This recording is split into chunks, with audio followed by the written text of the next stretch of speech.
Welcome to Back to Flour.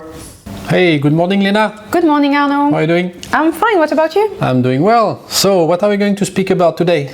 Today we are going to speak about chewiness. Chewiness. Yeah. Chewiness is the characteristic of the product when you, basically when you chew them, what is the feeling? Okay. So some may like a very soft product like pan bread, maybe a little bit more dense. Yeah, that's what I was about to say. There is no one definition of chewiness. It really depends on the product. Yes, some may be crispy, some may be, it's actually very related to texture if you think about it. There is another video about texture if you're interested. Yeah, because if you in fact, if you want to eat this one, you're expecting something smooth in the mouth. Where here you want to have something crispy. This one will be crumbly. Crumbling, exactly. This one will be soft and puffy, and so it's really and that's really important, because one of the reasons why the customer, they come and they buy the product again and again is because they have the good shape, okay, they have the good color, okay, but most of all because when you eat it, how it feels, you like it. Yeah. Because depending on the chewiness, it will also help developing the flavor in the mouth. If you chew them for a longer time, it will help develop the flavor. Exactly. So that's a very, very important characteristic. In fact, it's also interesting that's a characteristic which is impacting by many others. For instance, the chewiness of this bread will depend on the crumb structure. Yes. It will depend on the crust structure and thickness. So it's all kind of individual things that we have been dealing in different type of videos. And the result of it is when you take a part of it and when you chew it, you have a certain pleasure. And a certain feeling. Here you want it soft. When you are making it with the baguette, you want to have something crispy, but also a little bit soft. When you are doing this one, you want to have something a little bit elastic and resistant. So it's all of that. We always find the same responsible behind them. One of which we always think about is the protein.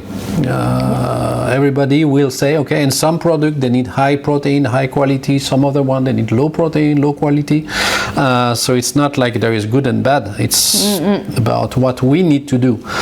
It's not only about protein. No, it is not. Actually, one of the major components that will affect the chewiness is the starch. Yes. And when we speak about starch, we should mention starch type of starch, like starch damage. Yep. Damaged starch is very important as it will bind with a lot of water, which may be good for pan bread, for having something soft. Exactly. It's not so good if you're dealing with a dry product, because you want to release the water. Yeah, you prefer to have low damage starch. Here. Exactly. Maybe higher there. Interesting.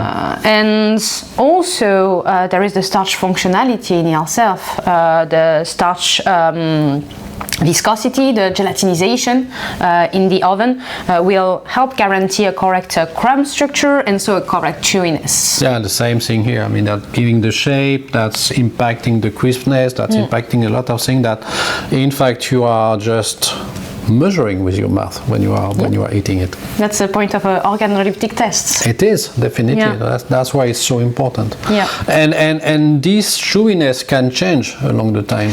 Yes, that's the issue. For dry products, this is not so impacted, of course, because we want them to remain hard. But for soft products such as this one, or pan bread, or brioche, or even croissant, we definitely want them to keep softness for a very long time, and so proper chewiness for a very long time. But sometimes they get harder. And this is due to another aspect of starch functionality, which is retrogradation. Okay. So for those products, we would prefer slow retrogradation. Okay, I get it. So it's not only the protein, it's also the starch gelatinization, it's the starch damage, and the starch retrogradation. So starch is playing a lot of role. And maybe also we can mention the lipids. Yes, I think we can. Lipids will also play a role here because they will smoothen the gluten network during. They will help the gluten formation during mixing. It is. Also, depending on added lipid in the formulation, fat, it will definitely make a different chewiness. I agree.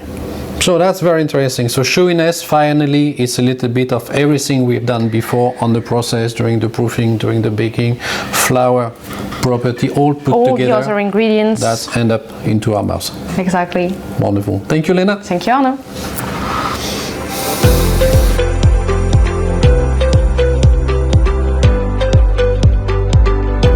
If you want to learn more about this important characteristic or about one of these delicious products here, you can visit our website